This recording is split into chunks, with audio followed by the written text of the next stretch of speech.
Good day, everyone. It's time to watch some more tape and get into some more metrics on the X's and O's podcast with the great Greg Cosell. I am Doug Farrar of Touchdown Wire on the USA Today Sports Media Group, and the guy over there is Greg Cosell, who apparently saw Hall & Oates in 1982. I did. Daryl Hall is a famous venue in Philadelphia called the Tower Theater in Upper Darby. Nice. I don't know if they still have great concerts, but they, for a long time, certainly back in the 80s, they had big-time concerts. Great venue. Yeah. Well, Greg is a man eater. So let's get. I actually liked Hall. It's funny you say that. I really like their earlier stuff. Mm-hmm. I love their earlier stuff. Abandoned Luncheonette. Yeah, that stuff was great. We were a classic rock guy, and you were a classic tape guy at the Films Vault. By the way, you have the vault in the basement. I want to see Mike McDaniel and Kyle Shanahan designing run schemes for 4 years with the 49ers. I'd love to see some tape of that. You probably don't have that, but I just like to see that. Anyway, so Greg, we're getting into the week 6 matchups here. Before we get into that, I want to do an overall concept. And you know how it is, you watch different games and different players, you start to see things and trends, and you go, oh, I'm seeing this over and over and over. Let's put a pin in it. And I wanted to discuss this with you. We talked about it a little earlier this morning. It seems like it's happening a lot more. Passing games, creating explosive plays out of quote unquote heavy or run personnel, 11, 22. We know that the Niners do it, but a lot of teams are doing this a lot more now. And I just wanted to get your thoughts on why you think this is happening. Well, I think what you're speaking about is teams lining up in what we call base personnel more often, whether it's the use of a fullback. We're seeing that with more teams. We're seeing that a bit of the Shanahan influence, obviously Mike McDaniel in Miami. Now you're seeing it with Slowick in Houston. You're seeing the use of the fullback. Yep. So, we know that McDaniels uses the fullback quite a bit as well in Las Vegas. And even 12 personnel, meaning one back and 2 tight ends, which would be considered base personnel.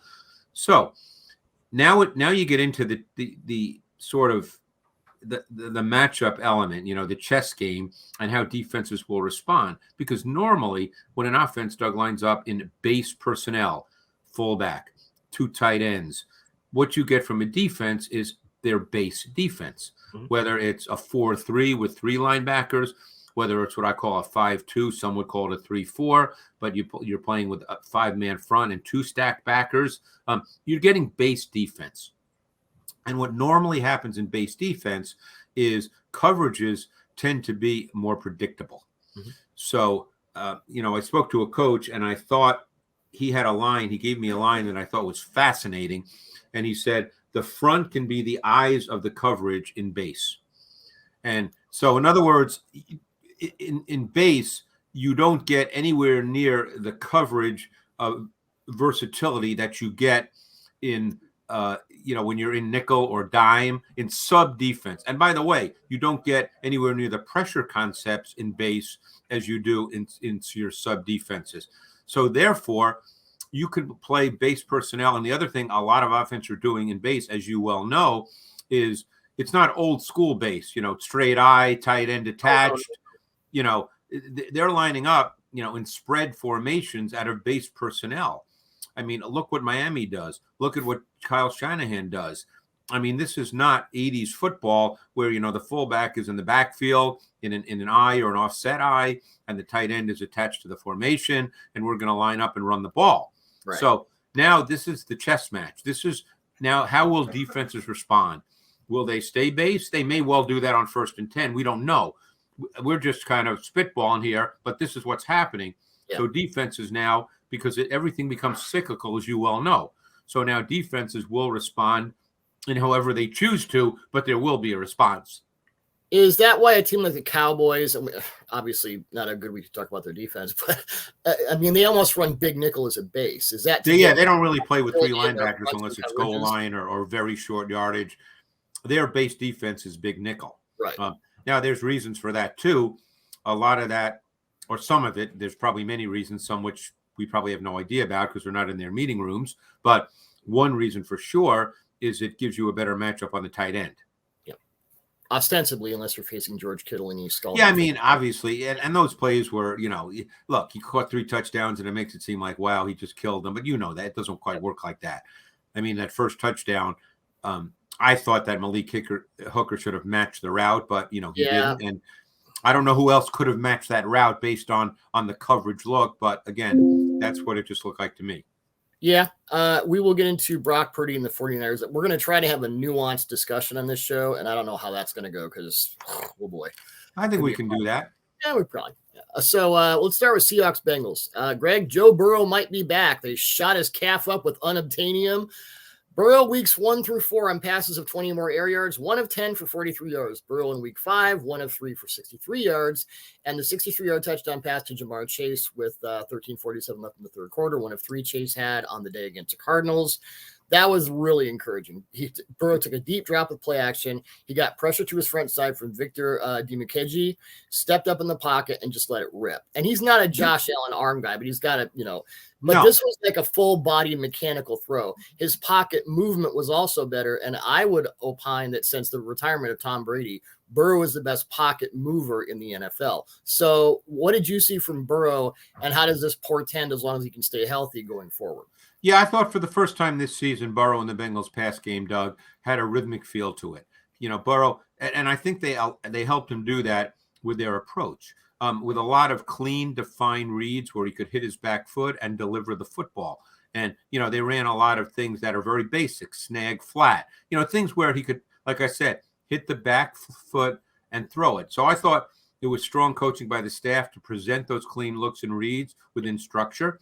And then, of course, as you said, his pocket movement is so comfortable. That first touchdown he threw to Chase, where he got pressure, and then he had to move to his right. I mean, he's just such a comfortable mover. It looks effortless when he does that. So, he looked like he was back. It didn't look like he was bothered by his calf. If that's the case, you would expect their offense to continue to get better. And, Burrow's a fascinating case study because he's a sort of I'm trying to think of the right way to describe this, Doug.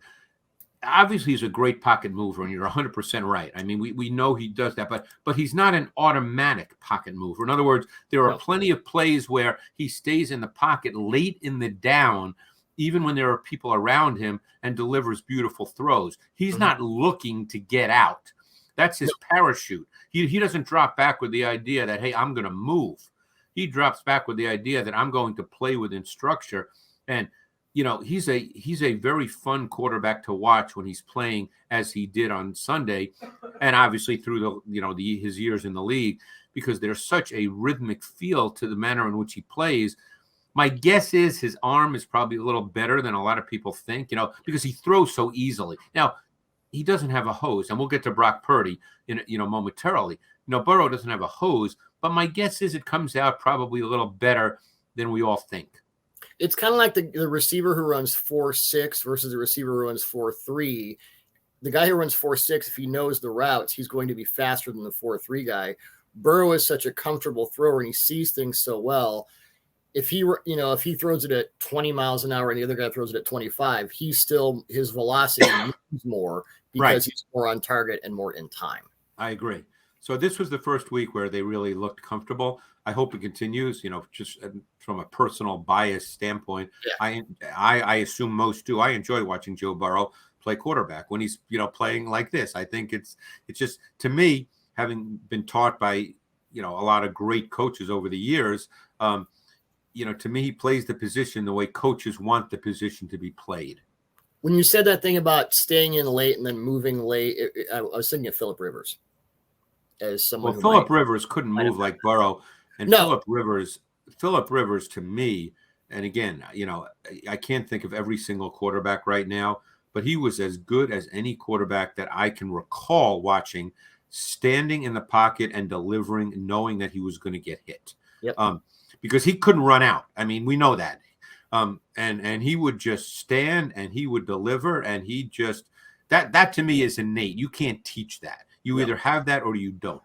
No, in this such a run around. Well, Greg, Burrow's pocket movement could be tested by the Seahawks, who are coming off a bye. And last time we saw them, they were sacking the Giants quarterbacks. Yeah, I don't know if that's. I mean, by the way, the Bengals O-line is still an issue, both individually and if you watch the tape this week, they have individual issues with one-on-one matchups, and they have a lot of issue with games and stunts. Yes. So this will be very, very interesting because the Seahawks defense is pretty good. And it's getting better. And I'm really curious to see, normally they play Woolen on the right and Witherspoon on the left. I'm really curious to see when Witherspoon matches up to Chase. Yes. Because I think Chase at his best is a big time receiver. I felt that way when he came out of LSU. And I think that in the NFL, he's shown that. And we know that Witherspoon, hey, he's a rookie, but he's feisty, he's competitive, he won't back down. And I'm pretty sure the Seahawks will stay with what they do.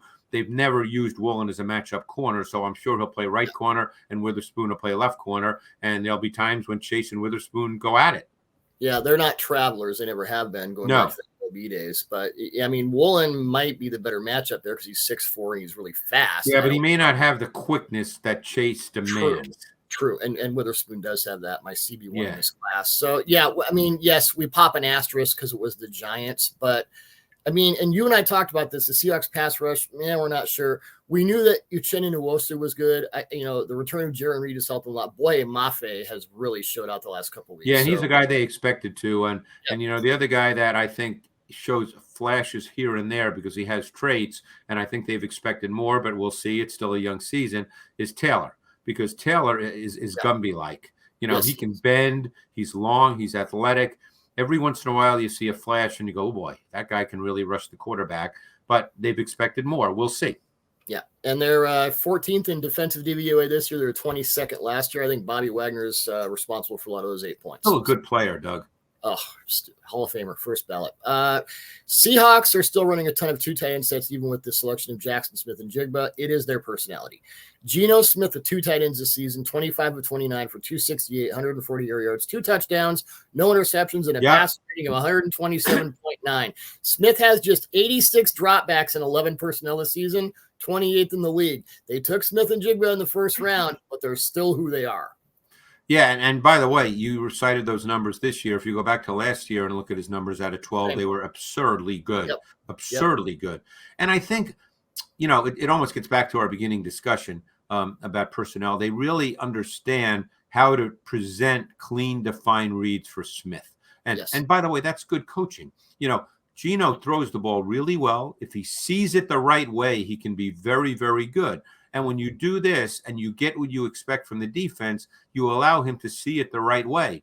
And, Geno's always been a beautiful thrower of the football. So, this allows him to be as efficient as he can be. And now he's become a quality quarterback in this league. But it's just, I didn't know we were going to go in this direction. People have to understand we don't talk about everything we're going to talk about. So a lot of times we just kind of go off here. But I think this is a great example of using 12 personnel, base personnel, sometimes 13, which they play a lot of as well, relative to the rest of the league, really helps your quarterback because they know what they're going to get from the defense. And it's all probability and tendency. When I say they know what they're going to get, nothing's 100%, but it's high percentage probability. And that allows Geno to really understand it almost before the snap of the ball. He probably feels very, very comfortable with what he's going to get and where he's going to go. Yeah, winning in the pre-snap phase. Well, Greg, as your host, it is my job to tee you up with a hanging slider, which I just did. So there you go. Right. So sometimes I'm not sure if it's going to be a fastball or a slider, but it doesn't matter because I'm prepared to BS with the best of them. There you go. 49ers at Browns, and this is one of those, boy, here we go. So after 3 weeks, the Browns were this amazing defense.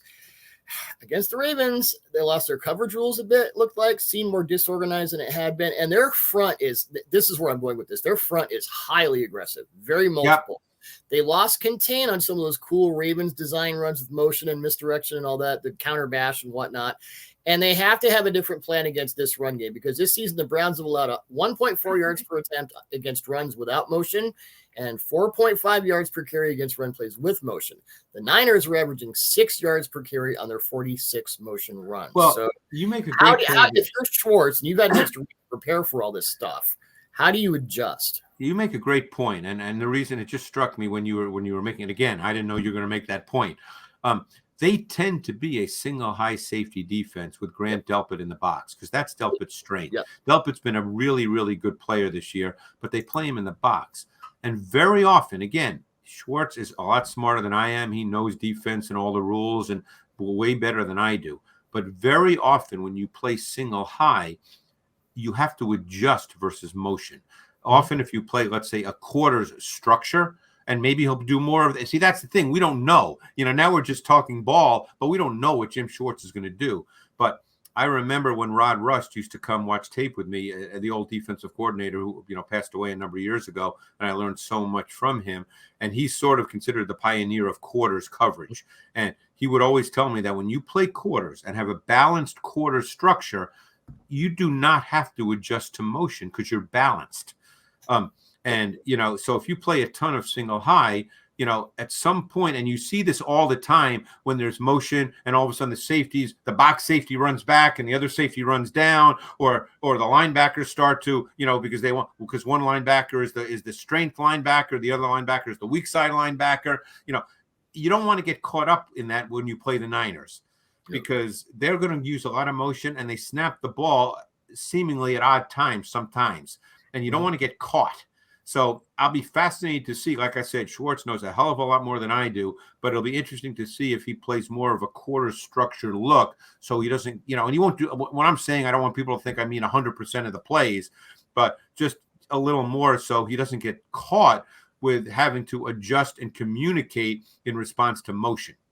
Well, maybe he should watch, and probably will watch, the way the Eagles responded to the Rams' use of motion, which we'll get to in a moment. So let's get into our nuanced discussion as promised. Brock Purdy. Why is it, Greg? Oh, he's a system quarterback. Anybody could do that. Okay, we're done. Why is he either a worthless plug-in right quarterback, or he's Joe Montana and the prohibitive MVP? I'm sorry, he's not the most valuable player in his own backfield, but that's my opinion. That's a different point, and one could have that debate. I will say this about Purdy. I've been really, really impressed with Purdy this year. I think there's been clear improvement in his game. Yep. I think that the ball comes out with more juice. I mean, again, just like we spoke before about, I can't remember who we were speaking about before, but I said he didn't have a hose. Burrow. Yeah. Oh, Burrow. I mean, Purdy's never going to have a hose. He's never going to throw it like Matthew Stafford. But I remember early in their careers thinking that Drew Brees and Tom Brady's arms got a little stronger early in their careers. And Brady had a much stronger arm than he was ever given credit for. Well, Brady's arm got much stronger, like in around 2007 when he was. Yeah, and don't forget he played in Foxborough where it was windy, and his ball cut through the wind without any problem at all. Yep. And Purdy, he made some throws this past week, and it wasn't just this week. I just happened to notice it this week more so that I'm telling you, he spins it pretty good now. I mean, it comes out of his hand really good.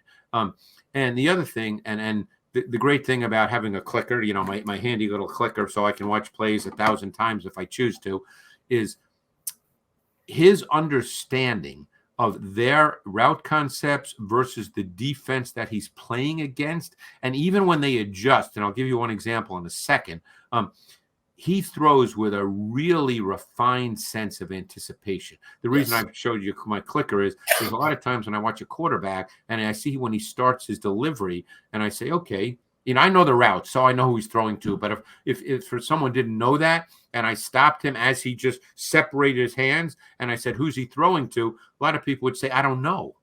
Yep. And that comes from his, as I said, a really refined understanding of his offense and the defense. And he threw a 42-yard play. I was going to say, you're going to talk about the dagger to Debo, right? Yeah, because they showed single high, and then they went to cover 2. And again, it might seem easy, but it's not. It's not. I tell you, I work, on the matchup show with 2 guys who play quarterback, and that kind of stuff is not easy because don't forget as the ball's being snapped, and he was in the gun on that play. That's when the movement occurs. You have to catch the ball first. So you can't be staring at safeties. You got to catch the ball. And then all of a sudden they move and it goes from single high to a 2 shell. It became cover 2. Yeah. And then you have to know instantaneously because, we just assume, it's quarterbacking ball. You've got 3 seconds at most. Think about that. And how many times do we talk about see it and throw it, guys? Well, here are my notes on that play. The Cowboys showed single high pre-snap that switch at Tampa to. I thought it was Tampa because Van Der Esch ran down the seam with it was dagger. So he ran down the seam with the inside vertical, and then Samuel ran the dig. John Jennings all the way up. The read was Samuel inside on the deep, the dig, and Purdy had that thing. I watched it too, and Purdy threw that ball before Samuel even began his break. He just had started. He had just started when he threw that ball. And he had to throw that. Was that the one where he had to throw it? Oh, he had one over Van Der Esch's head too. That was on the same drive, 23 yards to Ayuk, which by the way was straight drop back. One of the few times they do that, and so Van Der Esch did not step up. He had no play action to respond to. That was a big time throw as well. 11:53 left in the third quarter. Throw to Ayuk, who ran a deep dig. Purdy had to throw the ball over Van Der Esch's head. Not Brady. You said Brady. Purdy. Purdy. Sorry, I don't want to get in trouble. Threw it over Van Der Esch's head as Ayuk was coming into the frame because Stephon Gilmore was following him pretty well. And that's the throw. I mean, that to me was maybe his most impressive throw. Yeah, and I'm telling you, you watch those throws, Doug, they have some juice on them. Those are not softballs. Those throws had some juice. He spins it pretty good now. The touch throw, the third touchdown to Kittle. I love the design of this play. It was 22. And that, by the way, you're in low red zone. That's a tough. Yes. That's not an easy read. That was beautifully done. Beautifully done. This is how I want to circle around this conversation. The design of the play was brilliant. It's 22 personnel. They sent Juszczyk in motion to align with Kittle and Charlie Werner, the other tight end. So it's basically motion to backside bunch to a flood. McCaffrey had a block on Dorrance Armstrong that made the play possible. Otherwise, Armstrong was going to get to Purdy. Right. There, Purdy made a great touch throw to Kittle over the heads of several Dallas defenders. That's the touch throw. So my conclusion was this is an ideal combination of quarterback and scheme. Yes, Shanahan dialed up a great way to flood Dallas's cover one to that side.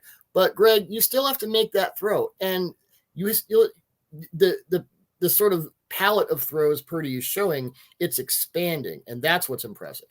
Yeah, I mean, look, there's nothing wrong with saying that a coach designs a really good system. There's nothing wrong with that. That's the coach's job. Okay? Yeah. There's nothing wrong with saying that. That's not a knock on a quarterback. No. But Purdy is executing what he's being asked to execute at an extremely high level. And I think there's clear improvement from year one, when he was very good, by the way, to this year. I think, when you can throw a ball, and again, this comes from the guys who, work with me on the matchup show, who played the position. When you really feel comfortable with your offense and you see it well, you throw with great confidence, great conviction, and the ball comes out better, and I think we're missing the boat.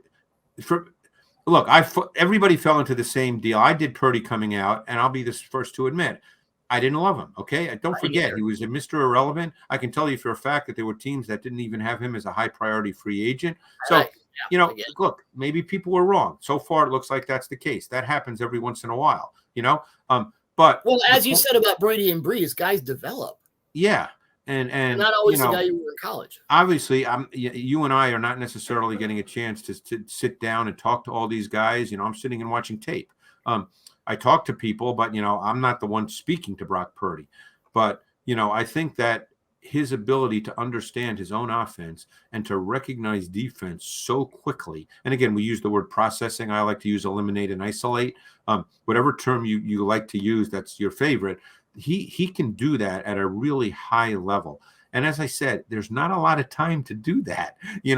I mean, when I talk to the guys in my matchup room and they talk to me about, hey, when you drop back, man, it's things are happening fast. There's just not a lot of time. And he just is one of those, calm guys where, look, I don't get into the comparison game. You can talk stylistically, like I do radio in San Francisco, and of course they're starting to say he's Joe Montana. That's all great. That doesn't mean anything to me. But the point is, he plays the game calmly. We spoke about Burrow earlier. Burrow plays the game calmly because they see it. Okay. I've always used this phrase, and I think it's I've been doing this a long time, and I like when I watch guys, I try to think of the best ways to say things because I do shows like this, so people can understand. When you don't see it, the term I use, when you're slow mentally, the result is you play fast physically because the time is being squeezed really quickly. So if you're dropping back and you're not seeing it, man, that clock goes off and you just start moving because you just can't stand there. Well, when you see it mentally, when you're fast mentally, you slow down physically. It just kind of, you watch Burrow, it never looks hurried. You watch Purdy, never looks hurried at all. I mean, Brady never looked hurried. That's just the way when you're seeing it the right way, and that involves your own offense and the defense. And believe me, there are coaches that think it takes 4 years to learn all that stuff. Purdy seems to be learning that in fast time, so I have nothing but good things to say about him. I think he's playing at a really high level. And at some point, you got to give the guy credit because you know what? It's not an easy offense to execute. Defenses in this league are sophisticated and detailed and nuanced, and he's not really having a problem with this. So he's playing at a really high level. Well, if I told you without naming the quarterback who against the Cowboys defense, which is really good, adjusted on not his first read to what looked like cover 3 to Tampa 2 and made that throw. I mean, how many quarterbacks would you say, yeah, he could do that? 5? I mean, that's a tough question to answer, but the point is you're dealing with a guy that still hasn't played a full season in terms of number of starts. So that you have to take into account. I mean, I'm sure veteran quarterbacks can do that, but still, just so people understand, that's not easy to do. No. And the quality of throw. Well, I know you're a basketball guy from way back. So the conclusion I came to is he was a point guard. Now he's also a shooter. Yeah, and by the way, I remember having a great conversation with Charlie Weiss years ago, and he said that for the first 2-3 years with Brady, he had to be kind of massaged, and he wasn't the driving force. And then starting in 2004, it became evident to everybody that Brady had taken that big step forward, and you could sort of build your offense around Tom Brady. Yep. And don't forget, look, it's not a knock on Purdy to say that they have a real good offensive line and a really well-designed multiple run game and a phenomenal defense where theoretically he doesn't have to go into every game feeling like he's got to put up 35, even though they're more than capable of that. All those are good things, but that doesn't take away from if you isolate how he's playing in a vacuum, he's playing at a really high level. You still have to execute. So I know we're going on, but I just want to get. And by the way, Fred Warner's pretty good.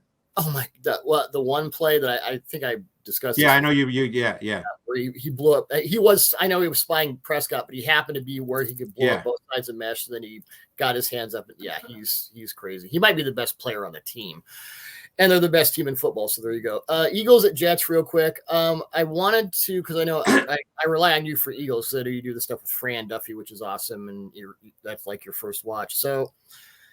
We go back to the Browns and the Eagles seem to play a lot of cover 3 and quarters against the motion stuff, but they seem to use safety movement and more zone rules, if that makes sense, to counter motion. It wasn't like frantically going, oh, let's sell out to do that. No, that's the thing.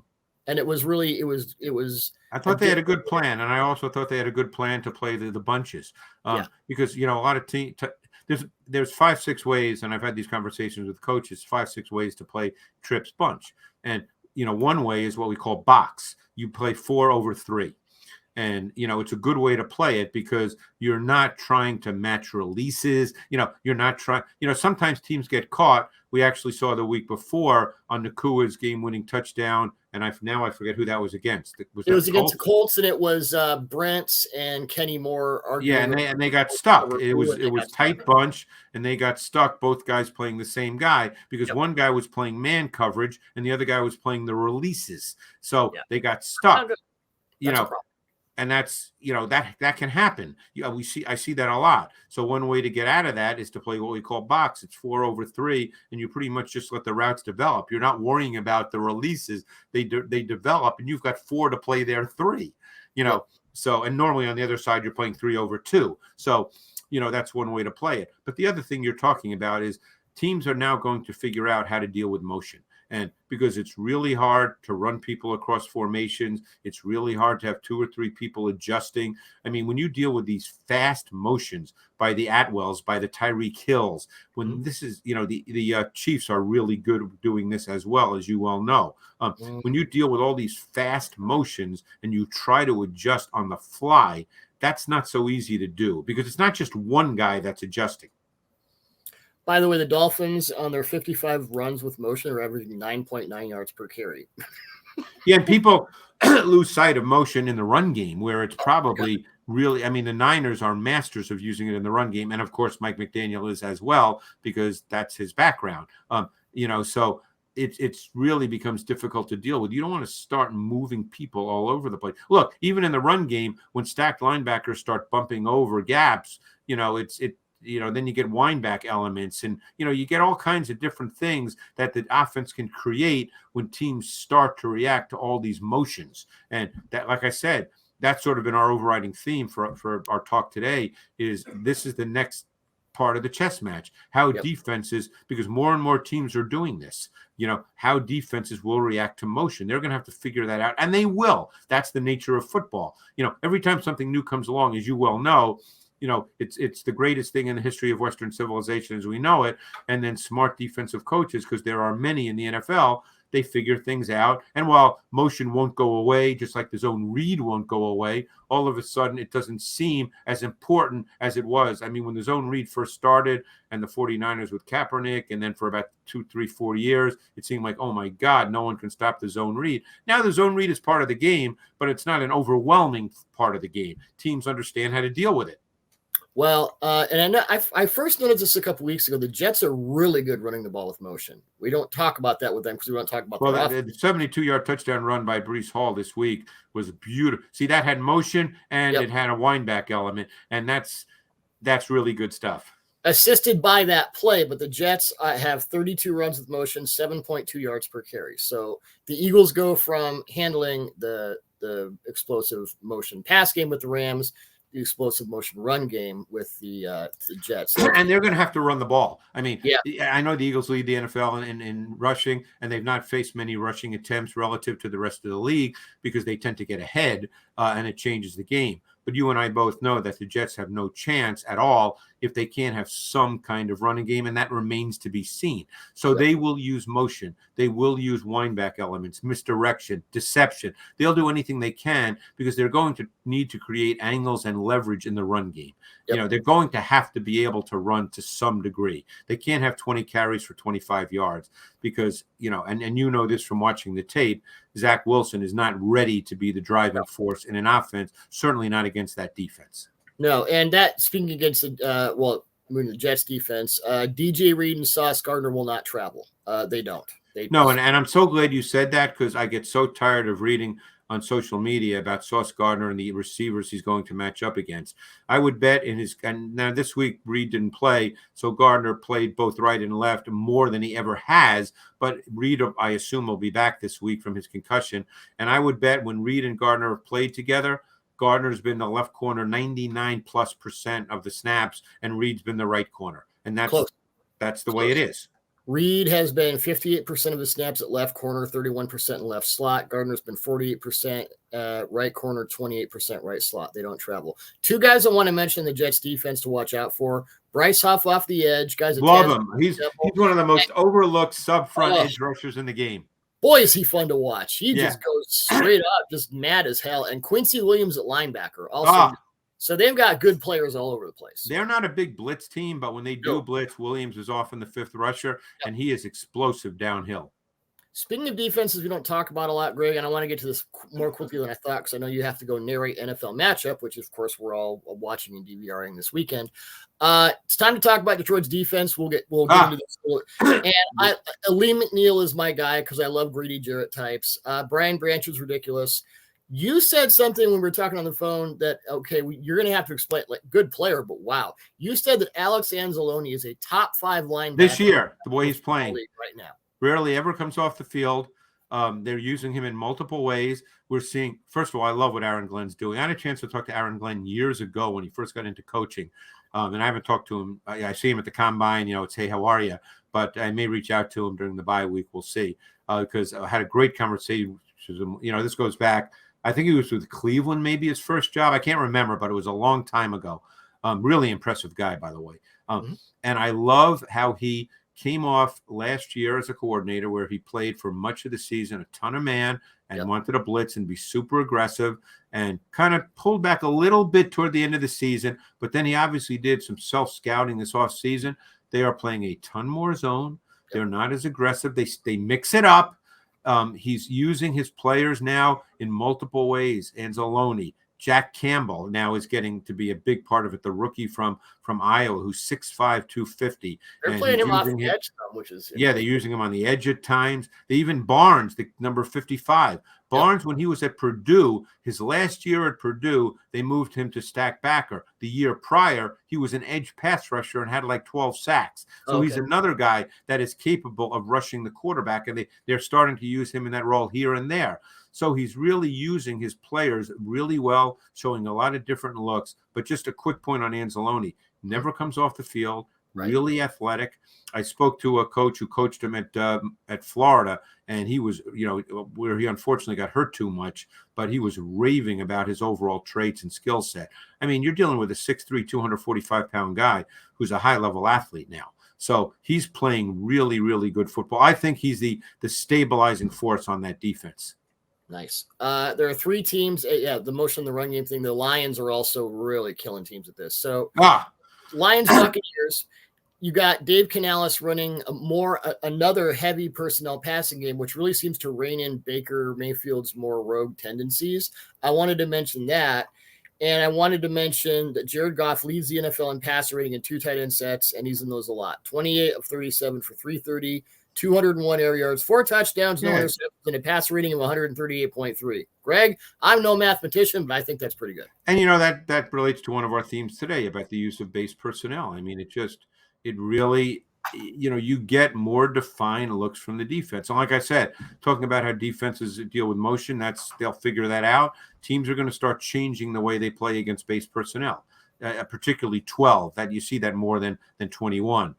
And they'll figure something out, and we'll see how it goes. But when you have Laporta who can line up anywhere, they've got 3 tight ends who are actually athletic guys because Wright was a big time recruit coming out of high school. Never quite worked out for him in college, but he was a big time recruit. And then they've got Mitchell, the kid from I think Virginia Tech, who was hurt, but he's very athletic. So they've got guys that are not just your old school tight ends. They've got guys that can detach from the formation, run the seam, run intermediate and vertical routes.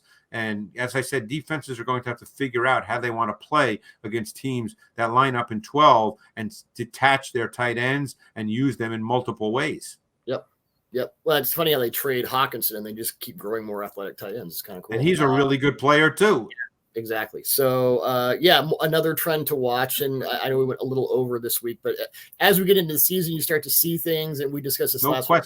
The trends and the sort of capabilities. So as always, Greg, wonderful stuff. We could go for 5 hours, but you got work to do. I've got work to do. So as always, great stuff. And we'll talk some more X's and O's next week. This was a good one, Doug. Really enjoyed it. Thanks. Me too. Thank you.